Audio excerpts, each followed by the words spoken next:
have seen the new Resident Evil Requiem gameplay being presented behind closed doors. Resident Evil Requiem was a pleasant surprise on my SGF playlist because it simply wasn't listed on my schedule. It was just listed as a mystery game. Stay close.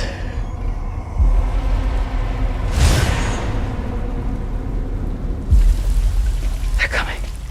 The teaser set up Requiem beautifully, and I'm happy to say that what I saw behind closed doors not only felt like any Resident Evil game we would all love, but it also felt like they are taking some chances with how healing works and how the gameplay is going to be presented this time around, and I'm interested to see how that plays out in the full game.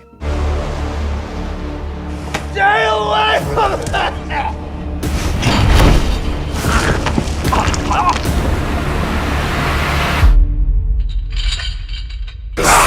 But let's talk about my hands-off PS5 Pro gameplay session for just a second.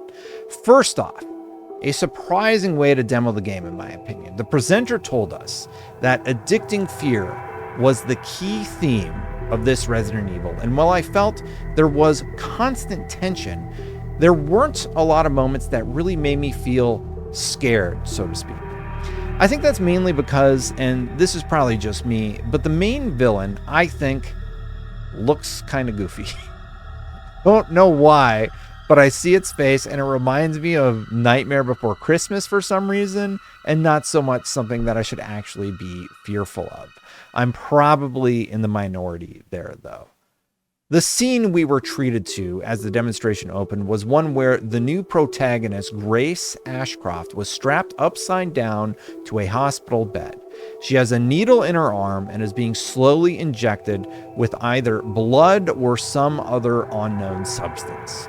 The room she starts in is covered in marble and looks like something I'd imagine a rich doctor would hold up in.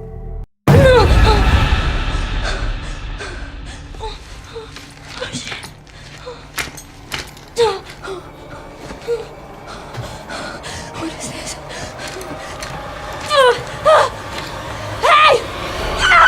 Right after regaining consciousness, she gets the needle out of her arm and smashes the glass bottle that was feeding the injectant, whatever it is, into her. She uses that to escape, and after freeing her entire body, opts not to untie her feet, but instead loudly knocks over the entire hospital bed on top of bits of broken glass laying on the floor. Once free, she was able to roam around the room, and the sound design really starts to shine here. I know now that you're the one that I've been searching for. The special one. The chosen one. Miss Ashcroft. Every footstep was heavy, different surfaces made different types of sounds, like bloody floors would sound squishy versus heavy, and there really is a subtle tension there the entire time. I'm not sure it's addicting, but for some reason, the style of room and nature the setting was going for, it really went a long way. Now, as you probably know, the game was played in first-person perspective, but Capcom saved a bit of a reveal for the end, teasing that you can choose to play in either first or third person.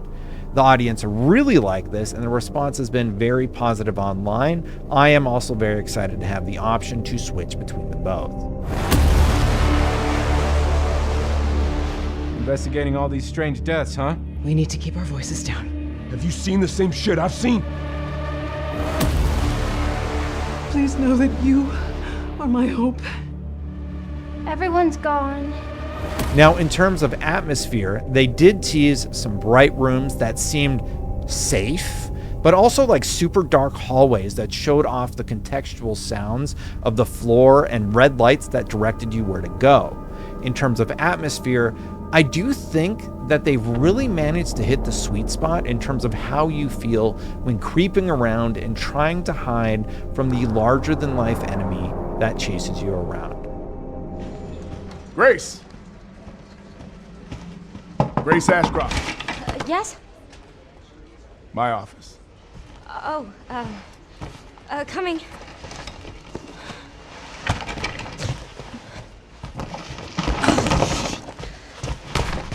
Eventually, Grace found an empty bottle as one of the key collectibles, and the lights went out. I love that the only light source was a Zippo lighter in this section, as it really ramped up the tension, and even the notable closure of the lighter seems so loud, it's deafening in these situations. And it's so distinct. A Zippo lighter, if you never heard, it's like, it makes this really distinct noise, and I like that they use that, because when you flick it shut, it's just a noise that you don't forget, right?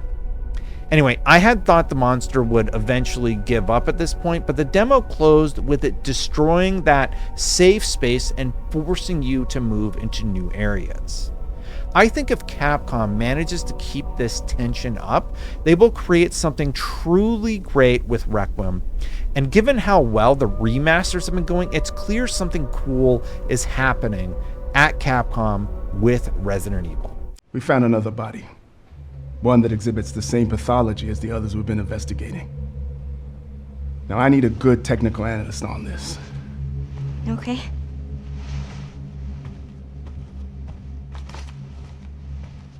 I need your eyes on the crime scene. The Renwood Hotel.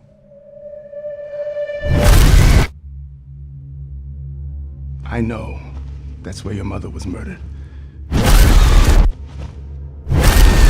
Alyssa died 8 years ago. Perhaps it's time for you to face the past. Grace. According to some, we'll be getting a playable demo sooner rather than later, so we'll all get the chance to find out for ourselves. I really liked what I saw, and I can't wait to see more. Thanks for watching, everybody. Please consider hitting that subscribe button, hitting that bell if you haven't yet. That was my written preview for Resident Evil Requiem. Let me know what you think about it in the comments below. Thank you so much to all the supporters, Chris Freddy, Philoroni, Spingetter, and Aries EMS. I do greatly appreciate you very much. I'm going to get out of here, but before I go, you can check out my Borderlands coverage, and I'll see you for the next one. Bye for now. Oh, shit.